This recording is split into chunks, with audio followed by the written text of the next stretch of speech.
Hi everyone, welcome to Thought Cave. Today we're talking about a groundbreaking study out of Tel Aviv University from December of 2021 that looks at early human hunting practices over the last 1.5 million years. The research claims that at any given time, early humans chose to hunt the largest available game species in their environment, providing the most amount of food for the least amount of effort. They looked at animal remains in dozens of prehistoric sites all around Israel, which is the main thoroughfare from Africa to Eurasia, and it's literally got millennia of data of the progression of human populations leaving Africa. And they found that early humans repeatedly overhunted large animals to extinction, or until they became so rare we couldn't find them in the fossil record anymore, and they just went on down to the next size. For example, Homo erectus was hunting elephants 1.5 million to about 500,000 years ago.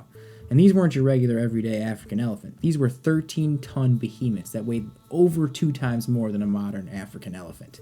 And those elephants made up 90% of their food. And by 400,000 years ago, when Erectus was replaced by Neanderthals and early sapiens, those populations were hunting large deer, wild cattle like oryx, wild horses, not small prey by any means, but definitely smaller than elephants and their relatives. And then on down to 50,000 years ago, when modern sapiens moved in, up until 10,000 years ago, 70% of the remains found in those time periods at the sites were gazelles, 20% fallow deer, and the rest was made up of small game, little stuff like rabbits, birds, turtles, whatever we could catch at that point. And 10,000 years ago is also the time period when we saw the advent of agriculture in the region. So as large protein sources became more scarce and human populations rose, they needed a new way to eat. The coolest part about this study, to me, is that as the game species available got smaller and smaller, their hunting technology had to change. It had to adapt to those prey species. What that means is that as prey species got smaller, we needed more advanced means of catching that prey.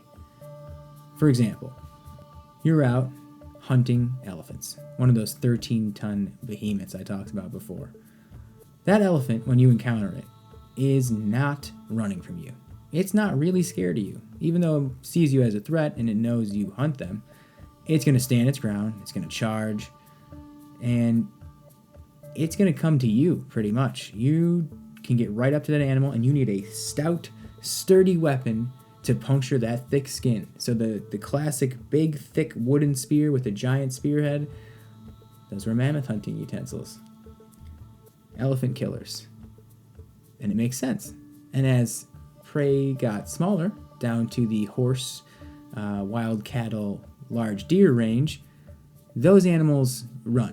They're used to being hunted by big cats and everything else at the time period, including us and our ancestors. So we needed weapons that could get to them before they got away, hence the throwing spear and the atlatl. And as we continue down the road of prey decreasing in size, the amount of flightiness and distance needed to take down that prey animal increases. So the bow and arrow comes into existence. Try getting close to a wild rabbit. You can't get very close, or a deer for that matter.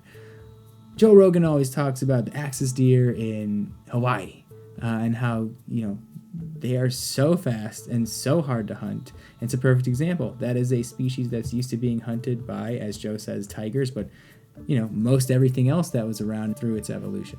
So they evolved to get the heck out of there, and we needed a weapon to be able to compete with that, to feed ourselves.